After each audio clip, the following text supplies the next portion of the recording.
자, 오늘은 법률행위의 조건과 기한 시간입니다. 기출지문 OX. 좀 힘드셔도 좀 잘 따라오셔서 사실은 정확하게 분석하면 특히 민법은 기출지문과 유사한 것이 올해 시험을 치시면 한 70% 정도는 최소한 나온다. 뭐 그런 결과로 기출지문만 확실히 소화를 해도 70점 넘기는 데는 전혀 지장이 없습니다. 그래서 한 번 더 말씀드리지만 민법은 특히 기출지문이 굉장히 중요합니다. 기출지문을 거의 벗어날 수 없다 이렇게 생각하시면 됩니다. 뭐 새로운 거를 찾아서 뭐 정확하게 할 필요 없고 기출지문을 계속 반복해서 소화를 하는데 목표를 좀 두시기 바라겠습니다. 자, 오늘은 25페이지 한번 보실까요? 조건과 기한. 조건 기한은 조문이 많은데 나머지는 기본서나 요약서를 가지고 참고하시고 여기는 151조, 147조 두 개의 조문만 쳐다보겠습니다. 자, 151조 1항 보시죠. 조건이 사회 질서에 위반한 것일 때는 조건도 무효, 법률행위도 무효로 한다. 조건만 무효, X, 법률행위 전체도 무효로 한다. 자, 이번에 이미 성취됐다. 이거를 기성조건이라 합니다. 기성조건. 기정유, 기해무 이런 뜻입니다. 기성조건 여기 있네요. 기해무. 기성조건이 해제조건이면은 무효. 그래서 이 항을 잘 보세요. 기성조건이 해제조건이면은 무효. 그러면 나머지 기성조건이 정지조건이면은 유효 아닙니까? 유효란 말이 내나 조건 없는 법률행위다 이런 이야기입니다. 그죠? 기해무, 그죠? 기정유 이리 되잖아요. 기정유. 기해무, 기정유. 기정유. 기성조건이 해제조건이면은 무효, 정지조건이면은 유효 이런 이야기 아닙니까? 자, 밑에는 성취할 수 없는 경우 이렇게 되어 있죠. 불능조건이네요. 불능조건이 정지조건이면 무효, 부정무. 불능조건이 그러면 반대로 해제조건이면 유효 이렇게 되잖아요. 그죠? 그게 시험에 가장 잘 나와서 조문을 제가 제시했습니다. 자, 기해무, 부정무, 기정유, 불해유 이런 거를 외우고 뭐 빨간 건 안 외워도 되잖아요. 하얀 것만 외우면 나머지는 국어 실력 아닙니까? 그죠? 자, 147조 정지조건이 있는 법률행위는 조건이 성취한 때부터, 이거는 비소급이다 이 말입니다. 법률행위한 때가 아니고 조건이 성취한 때부터 효력이 있다. 해제조건은 조건이 성취한 때부터 효력이 없어진다. 그러나 사망에 특약을 하면은 특약에 의한다. 즉 소급표를 인정할 수 있다. 자, 조건의 성취는 비소급적이다. 정지조건은 조건이 성취한 때부터 효력이 생긴다. 해제조건은 조건이 성취한 때부터 효력을 잃는다. 어쨌든 간에 조건이 성취한 때부터 비소급적으로 되어 있습니다. 근데 특약을 하면은 사망에 따라서 소급적 효력을 나타낼 수도 있습니다. 이렇게. 자, 1번 한번 보실까요? 불법 조건이 붙어 있다. 불법 조건이라 말은 사회 질서에 반하는 조건. 불법 조건이 붙어 있으면 조건도 무효, 법률행위 전체도 무효. 그래서 1번은 X입니다. 이번에 이미 성취됐다. 기성조건 아닙니까? 그래서 기성조건이 해제조건이면 무효. 기해무, 기정유니까 2번은 X네요. 자, 3번에 해제조건이 이미 성취할 수 없다. 불능조건이네요. 부정무. 불능조건이 정지조건이면 무효이므로 불능조건이 해제조건이면 유효. 이래 돼 맞죠. 불해유. 그렇게 그죠?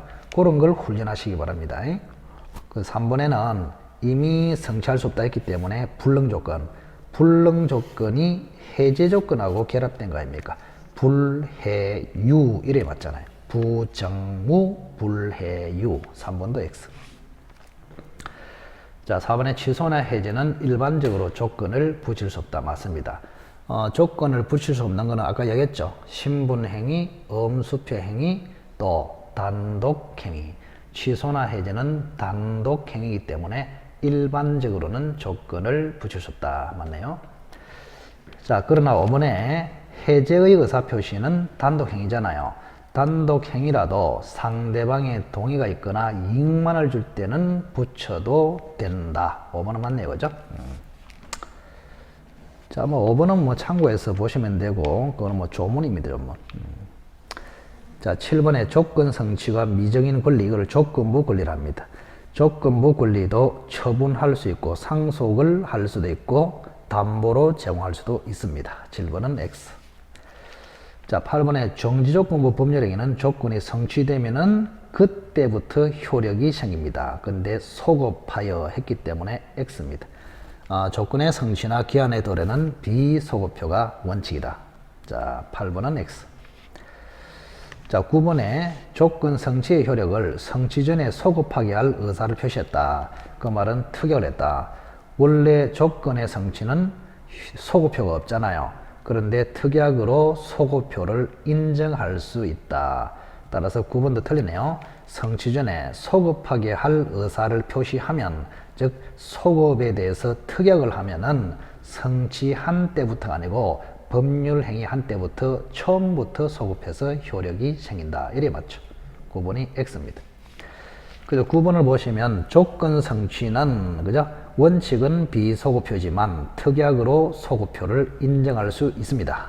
근데 기한은 아무리 특약해도 소급표를 절대 인정할 수 없습니다. 자, 10번은 특이한 판례인데요. 존속기간을 임차인에게 매도할 때까지. 자, 이거를 우리 판례는 어떻게 해석하느냐, 이게 기한이냐 조건이냐 또 다른 것이냐 했을 때, 자, 기한 매도할 때 매도할지 안 할지 모르니까 이거는 기한이 될 수 없잖아요. 불확실하잖아요. 불확실. 그래서 발생하는 것 자체가 불확실하기 때문에, 자, 이거는 불확정 기한이 아니고 그냥 기간을 정하지 않는 임대차다. 이렇게 봅니다. 조금 어렵죠. 자, 임차인에게 매도할 때까지로 기간을 정했습니다. 그럼 이거는 무슨 의미냐? 기한이 아니고, 즉 불확정 기한부 임대차가 아니고 기간을 정하지 않는 임대차로 본다. 이게 판례예요. 그 10번은 X입니다. 조금 어렵기 때문에 지금은 제외해도 되겠습니다. 자, 11번. 갑이 을에게 병이 사망하면은 부동 사망은 발생 여부가 확실하잖아요. 그래서 기한입니다. 일주일 안에 사망하면 요거는 조건이지만 그냥 사망하면 이거는 확실하잖아요. 그죠? 발생 여부가 확실하므로 기한입니다. 대신에 언제 발생할지 불확실하기 때문에 불확정 기한일 뿐입니다. 네? 자, 일주일 안에 사망하면은 이거는 조건이고, 그냥 사망하면은 이거는 불확정 기한이다. 꼭 기억하십시오. 헷갈립니다. 그래서 11번은 틀리네요. 조건이 아니고 불확정 기한부 정해다. 이래 맞죠. 11번은 X. 자, 12번에 정지 조건이 있는 법률행위는 조건이 성취한 때부터 효력을 잃는다가 아니고 생긴다. 정지 조건은 효력을 생기게 하는 조건, 해제 조건이 잃게 하는 조건입니다. 그래서 12번은 정지 조건 대신에 해제 조건을 넣든지 또는 효력을 잃는다 대신에 효력이 생긴다 이렇게 넣든지 그래야 맞습니다. 12번은 X. 자, 13번에 또 나오는 이미 성취했다. 이건 기성조건 아닙니까? 자, 기성조건이 해제 조건하고 붙었네요. 기해무 이렇게 되잖아요. 맞네요. 기해무. 자, 14번에 또 나오네요. 조건만큼은 특약으로 소급표를 인정할 수 있다. 그래서 조건 성취의 효력을 성취 전에 소급하게 할 의사를 표시했다. 즉 특약을 하면은 그 효력은 법률 행위한 때부터 효력이 소급해서 발생한다. 그래서 14번은 X가 되겠습니다. 어쨌든 조건과 기한은 소급표가 없는 것이 원칙인데 조건만큼은 특약으로 소급표를 인정할 수도 있다. 다만 기한은 아무리 특약해도 소급효를 인정할 수 없다. 그런 뜻입니다. 자, 뒤로 넘겨보시고 기한. 자, 152조. 1항에 보시면 시기는 언제부터, 종기는 언제까지입니다. 그 시기는 정지 조건하고 비슷하고 종기는 해제 조건하고 비슷합니다. 자, 그래서 어쨌든 시기는 언제부터, 종기는 언제까지. 자, 시기는 법률행위는 기한이 도래한 때부터 효력이 생긴다. 맞네요, 그죠? 종기는 기한이 도래한 때부터 효력을 잃는다. 시기는 정지 조건, 종기는 해제 조건과 유사하다. 기억하시고. 근데 사망이 여기는 없네요. 그래서 조건과 달리 특약으로도 소급효를 인정할 수 없다. 이 말입니다. 그래서 147조하고 152조하고 비교해 보시면, 자, 147조에는 사망이 있습니다. 특약으로 소급효를 인정할 수 있어요. 근데 152조는 사망이 없어 특약을 해도 소급효를 인정할 수 없습니다. 자, 기한의 이익을 볼까요? 기한 동안에 발생되는 이익을 기한의 이익이라 합니다. 1항. 기한은 특별한 사유가 없으면 채무자 이익을 위한 것으로 추정합니다. 본다가 간주가 아니고 추정입니다. 채무자의 이익을 위한 것으로 추정한다. 그리고 기한 이익은 포기할 수 있다. 기한 이익을 포기할 수 있다는 말은 기한 동안에 발생하는 이익을 포기할 수 있다. 즉 기한 동안에 갚지 않을 이익을 포기할 수 있다. 즉 미리 갚을 수 있다. 그런 뜻입니다. 대신에 미리 갚음으로써 상대방이 손해를 본다면 그 손해를 배상을 해야 됩니다. 즉 상대방이 이익을 해하지 못한다. 그리고 388조는 채무자가 이런 나쁜 짓을 하면은 채무자에게 주어진 기한이익이 상실됩니다. 따라서 기한이익을 주장하지 못합니다.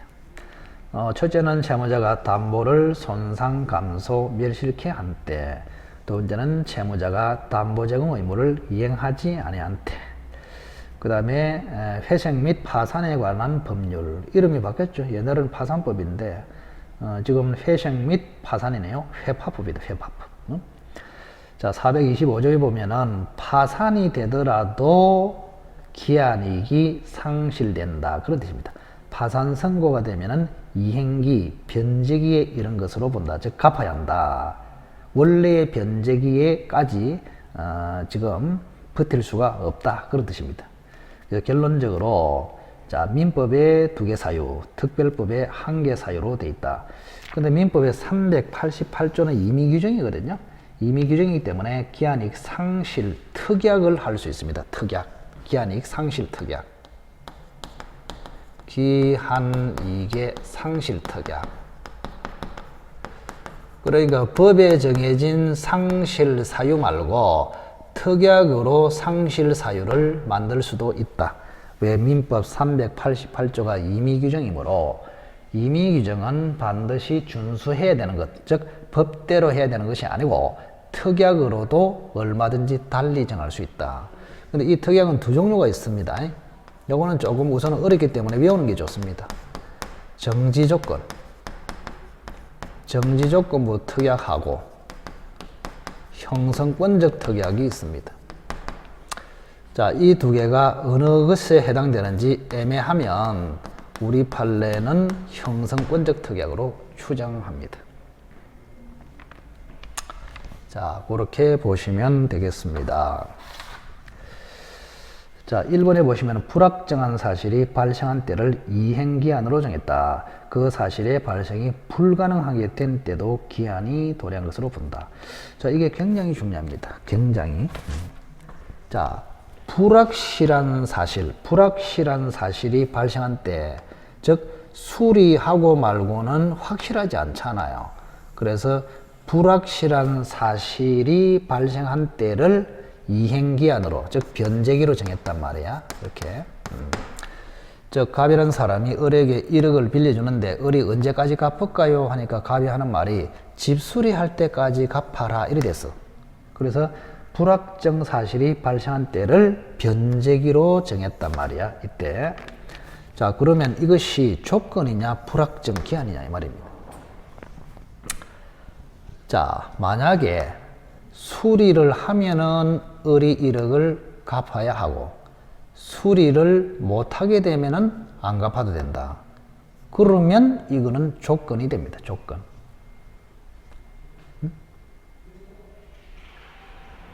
수리를 하면은 갚아야 되고 수리를 못하게 되면은 안 갚아야 되고 그런데 수리해도 갚아야 되고 수리가 불가능해도 갚아야 된다. 그러면 이거는 불확정 기한입니다. 자, 그럼 여러분이 봤을 때 갑이 집수리할 때 갚아라 이 말은 집수리 하면은 을리는 갚고 집수리를 못하게 되면 을리 안 갚아야 된다 그런 뜻이 아니죠. 집수리 할 때도 갚고 집수리 안 할 때도 갚는데 다시 대신에 갚는 시점이 좀 불확실하다 이런 뜻 아닙니까? 그래서 이 경우는 불확정 기한이 될 것입니다. 이렇게 불확정 기한이 되기 때문에 결론적으로 집수리해도 변제기가 도래하고 집이 불타서 집수리가 불가능해도 변제기가 도래하기 때문에 을은 갚아야 합니다. 자, 그래서 1번은 맞죠? 자, 불확정 사실이 발생한 때를 이행기한으로 정한 경우에 그 사실의 발생이 불가능했다. 즉 집이 불타버렸다. 그때도 갚아야 한다. 기한이 도래한 것으로 본다. 맞네요. 자, 조건 성취나 기한 도래는 원칙적으로 소급표가 없습니다. 2번은 X. 자, 3번의 기한은 채무자의 이익을 위한 것으로 추정하죠. 간주하고 추정은 전혀 다릅니다. 자, 요거는 막판에 정리를 하겠습니다. 추정과 간주, 간주는 본다거든요. 그래서 추정이냐 간주 본다냐 상당히 헷갈립니다. 그걸 한꺼번에 정리해야 됩니다. 어쨌든 3번의 기한은 채무자의 이익을 위한 것으로 추정된다. 그래서 3번은 X입니다. 자, 4번의 기한은 채권자의 이익을 위한 것으로 추정하며 벌써 틀렸네요. 기한은 채무자의 이익을 위한 것으로 추정하며 기한 이익은 포기할 수 있습니다. 미리 갚을 수 있습니다. 4번은 X입니다. 자, 5번의 기한의 이익은 포기할 수 있으나 상대방 이익을 해치지 못한다. 뭐 조문 그대로 정확하게 맞습니다. 자, 6번의 채무자가 담보 제공 의무를 이행하지 않았다. 자, 채무자가 담보를 손상, 감소, 멸실케 한 때 또는 채무자가 담보 제공 의무를 이행하지 않을 때, 즉 채무자가 굉장히 나쁜 짓을 했을 때는 기한이익이 자동으로 상실되므로 기한이익을 주장하지 못한다. 맞습니다. 자, 7번의 농지 취득 자격 증명. 이거는 이제 농지를 취득할 때요, 등기해야 되잖아요. 그러면 등기 신청서에 첨부 서면으로 제출합니다.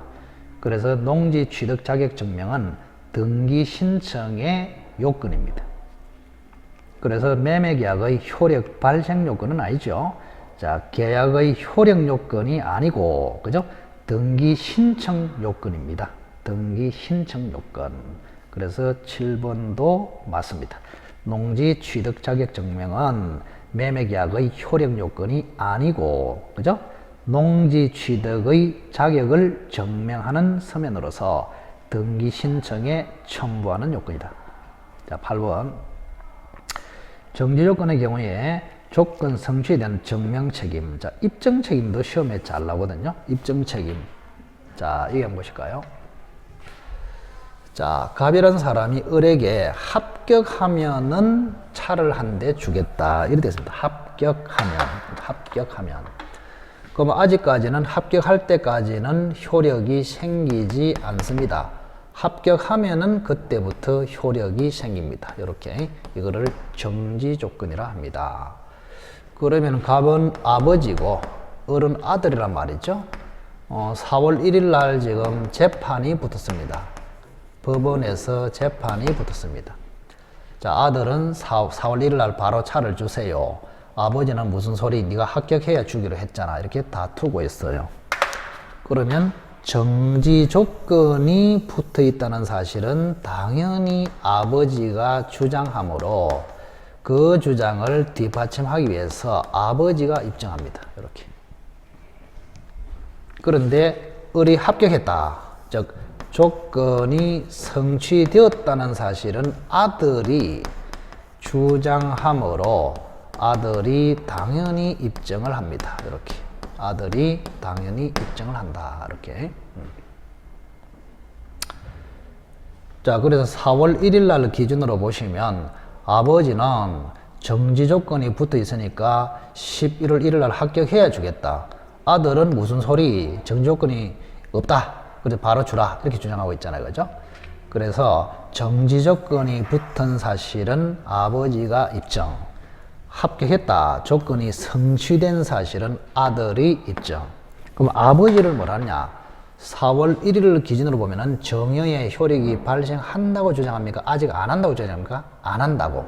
그래서 효력 발생을 다투는 자 이렇게 부르고, 아들은 4월 1일 날 효력이 발생한다.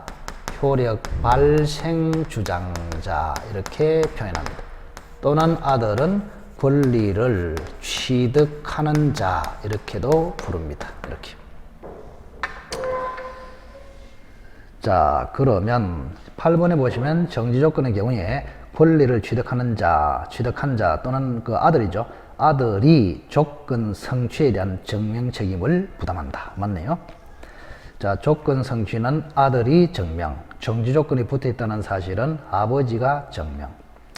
자, 9번에 기한이익 상실 특약은 특별한 사정이 없는 한 정지 조건부 특약으로 추정, X, 형성권적 특약으로 추정한다 그랬습니다.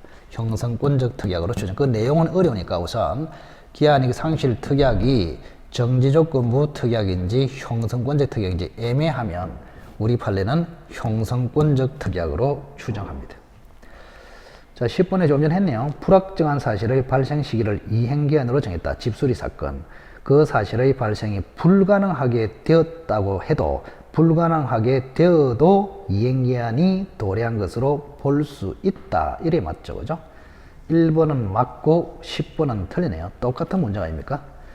자, 그래서 집수리 할 때 갚아라. 이래 됐을 때는 집이 불타서 집수리가 불가능한 때도 갚아야 한다. 기한이 도래한 것으로 본다. 그래서 1번은 O, 10번은 X 이렇게 됩니다. 자, 그 정도 하시면 되겠습니다. 자, 여기까지가 민법 총칙이 되겠습니다. 그래서 조금 쉬었다가 기출 OX 지문 물권부터 하도록 하겠습니다.